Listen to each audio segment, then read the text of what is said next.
দক্ষিণী বিনোদন দুনিয়ায় এখন যেন একটাই আলোচনার কেন্দ্র, রশ্মিকা মান্দানা এবং বিজয় দেবেরাকোন্ডার রাজকীয় বিয়ে।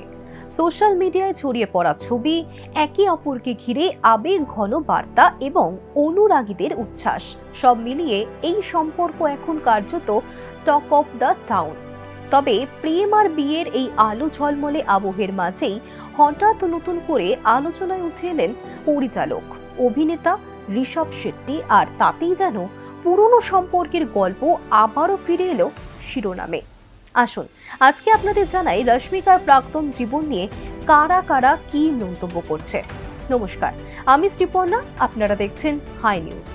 সম্প্রতি এক অনুষ্ঠানে নিজের নতুন ছবি জয় হনুমান নিয়ে সংবাদ মাধ্যমের মুখোমুখি হয়েছিলেন ঋষভ। সিনেমা চরিত্র এবং ভবিষ্যৎ পরিকল্পনা নিয়ে আলোচনা চলছিল স্বাভাবিকভাবেই, কিন্তু হঠাৎই এক সাংবাদিক প্রশ্ন ছুড়ে দেন রশ্মিকার বিয়ে নিয়ে তার মত কি। প্রশ্ন শুনে মুহূর্তের জন্য থেমে যান অভিনেতা পরিচালক। কোনো মন্তব্য না করলেও তার ঠোঁটের কোণের মৃদু হাসি যেন অনেক অজানা গল্পের ইঙ্গিত দিচ্ছে। পরে শুধু ধন্যবাদ বলে প্রসঙ্গ এড়িয়ে যান তিনি। আর সেই নীরব প্রতিক্রিয়াই এখন বিনোদন জগতে জোর চর্চার বিষয়। কারণ রশ্মিকা মান্দানা কেরিয়ারের শুরুটাই হয়েছিল ঋষভ শেট্টির হাত ধরে।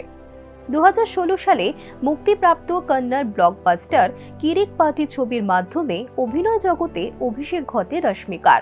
ছবির নায়ক ছিলেন রক্ষিত শেট্টি, যিনি বাস্তব জীবনেও তখন ধীরে ধীরে রশ্মিকার খুব কাছের মানুষ হয়ে উঠেছিলেন। শুটিং সেটে বন্ধুত্ব, তারপর প্রেম, আর অল্প সময়ের মধ্যেই বাগদান, সবকিছুই যেন সিনেমা চিত্রনাট্যের মতোই এগিয়েছিল। কিন্তু সেই সম্পর্ক দীর্ঘস্থায়ী হয়নি। বাগদানের কিছুদিন পরেই আলাদা হয়ে যায় তাদের পথ। বিচ্ছেদের কারণ নিয়ে প্রকাশ্যে খুব বেশি কথা বলেননি কেউই। রশ্মিকা বরাবর ব্যক্তিগত জীবন নিয়ে নীরব থেকেছেন। তবে 2023 সালের এক সাক্ষাৎকারে রক্ষিত শেট্টি অতীত সম্পর্ক নিয়ে সংযতভাবে মুখ খুলেছিলেন।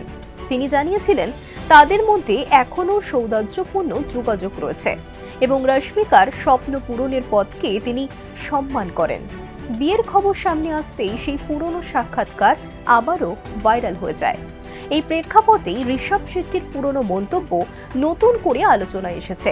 2023 সালে এক সাক্ষাৎকারে তিনি জানিয়েছেন, এই ধরনের অভিনেত্রীদের বদলে নতুন মুখের সঙ্গে কাজ করতে আমি বেশি স্বাচ্ছন্দ্য বোধ করি।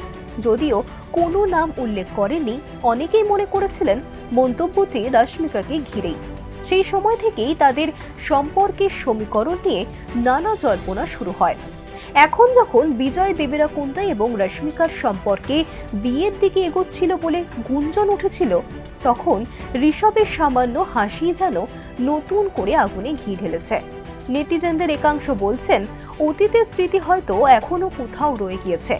আবার অন্যদের মতে একজন অভিজ্ঞ শিল্পী হিসেবে অপ্রয়োজনীয় বিতর্ক এড়িয়ে যেতেই তিনি কৌশলে নীরবতা বেছে নিয়েছেন। আসলে তারকাদের জীবন শুধু আলো আর সাফল্যের গল্প নয়, সেখানে থাকে সম্পর্কের উত্থান পতন, বন্ধুত্বের সমীকরণ এবং সময়ের সঙ্গে বদলে যাওয়া অনুভূতিও। রশ্মিকা আজ প্যান ইন্ডিয়া সুপারস্টার, দক্ষিণ থেকে বলিউড, সর্বত্রই তার ব্যস্ততা তুঙ্গে। অন্যদিকে ঋষভ শেট্টি নিজের স্বতন্ত্র সিনেমা ভাষা, শক্তিশালী গল্প বলার জন্য আলাদা জায়গা তৈরি করেছেন। তাই রশ্মিকা বিজয়ের প্রেম এবং বিয়ের আবেগ ঘন মুহূর্তের মাঝেও ঋষভ শেট্টির সেই নীরব হাসি যেন মনে করিয়ে দিচ্ছে বিনোদন দুনিয়ায় গল্প কখনো সত্যি শেষ হয় না। সময় বদলায়, মানুষ এগিয়ে যায়, কিন্তু কিছু অধ্যায় থেকে যায় আলোচনার কেন্দ্রে। আর সেই কারণেই এই মুহূর্তেই দক্ষিণী সিনেমা জগতের সবচেয়ে আকর্ষণীয় অফ স্ক্রিন গল্প হয়ে উঠেছে এই সম্পর্কের জটিল অথচ মানবিক সমীকরণ।